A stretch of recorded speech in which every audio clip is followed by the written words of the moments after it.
अस्सलाम वालेकुम नाज़रीन, मैं हूं आपका होस्ट सैयद अली रजा। सीनियर तज्जिया कार और व्लॉगर इरशाद भट्टी ने माफी मांग ली। 3 दिन कबल इरशाद भट्टी ने एक प्राइवेट टीवी चैनल की इन्वेस्टिगेटिव न्यूज रिपोर्ट का हवाला देते हुए पंजाब गवर्नमेंट पर संगीन इल्जामात आयद किए। उन्होंने अपने व्लॉग में ये बताया कि उन्होंने ये खबर प्राइवेट टीवी चैनल से उठाई है, जिसने ये ट्वीट भी किया, जिसके मुताबिक पंजाब हुकूमत चीफ सेक्रेटरी पंजाब और दीगर अफसरान की रिहाइश गाहों की तज़नीन व आराइश के लिए 22 करोड़ रुपए की खतीर रकम जो है वो खर्च कर रही है। इरशाद भट्टी ने कहा कि प्राइवेट टीवी चैनल की रिपोर्ट के मुताबिक पंजाब गवर्नमेंट सीनियर ब्यूरोक्रेट्स बशमूल चीफ सेक्रेटरी पंजाब की रिहाइश गाहों के लोन की तज़नीनो आराइश करने पर 22 करोड़ रुपया खर्च कर रही है। इरशाद भट्टी ने इस ज़मन में हुकूमत पंजाब को शाह खर्च कहा और उन्होंने ये भी कहा कि वो गरीब मुल्क है और बड़ा पैसा खर्च होता है, जो है हुकूमत जो है वो इतनी शाह खर्चियां कर रही है। वीलॉग के बाद हुकूमत पंजाब ने एक ट्वीट किया जिसमें उन्होंने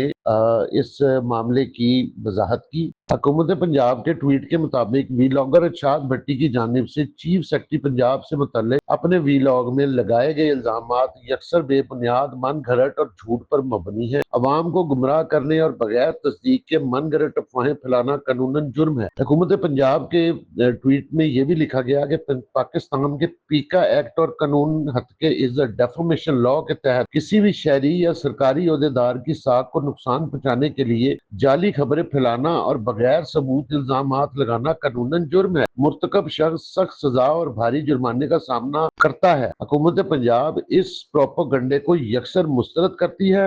इरशाद भट्टी को अपने वीलॉग में किए गए दावों और इल्जामात को अदालत में साबित करना होगा, जिसके लिए हुकूमत पंजाब कानूनी चाराजोई का हक महफूज रखती है। हुकूमत पंजाब के इस ट्वीट के बाद इरशाद भट्टी ने एक दूसरा वीलॉग किया जिसमें उन्होंने दोबारा अपनी पुरानी सारी बातें रिपीट की, अपने पुराने सारे वीलॉग में जो बातें की थी वो रिपीट की, और उन्होंने ये भी हवाला दिया कि ये उनकी खबर नहीं है, ये एक प्राइवेट टीवी चैनल पे खबर चली है। उनके इन्वेस्टिगेटिव जो रिपोर्टर है उन्होंने ये खबर चलाई है और वो सिर्फ ये खबर पढ़ रहे हैं। लेकिन आज इरशाद भट्टी साहब और प्राइवेट टीवी चैनल के जो इंचार्ज इन्वेस्टिगेशन है वो और उस प्रोग्राम के जो होस्ट हैं उन्होंने अपने तहरीरी बयानात जमा करवाए हैं जिसमें उन्होंने माजरत चाहिए है और चीफ सेक्रेटरी पंजाब से, दीगर अफसरान से। लेकिन हैरानी की बात यह है कि इरशाद भट्टी ने अपना जो दूसरा वीलॉग है अवेलेबल है जिसमें उन्होंने यही सारी बातें रिपीट की हुई है। तो क्या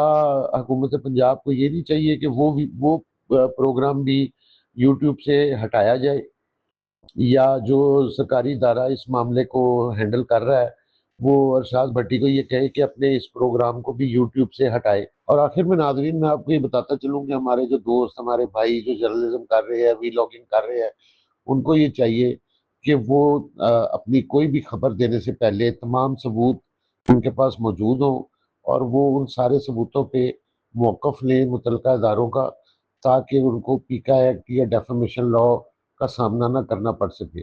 जो कोई शख्स, जो कोई इंडिविजुअल या जर्नलिस्ट या व्लॉगर, किसी भी शख्स, प्राइवेट शख्स, इंडिविजुअल या किसी इदारे के खिलाफ कोई बात करेगा और उसके पास अगर सबूत नहीं होंगे या वो अपनी उस बात को, उस इल्ज़ाम को साबित नहीं कर सकेगा, तो उस पे पीका एक्ट और डेफेमेशन एक्ट लग सकता है।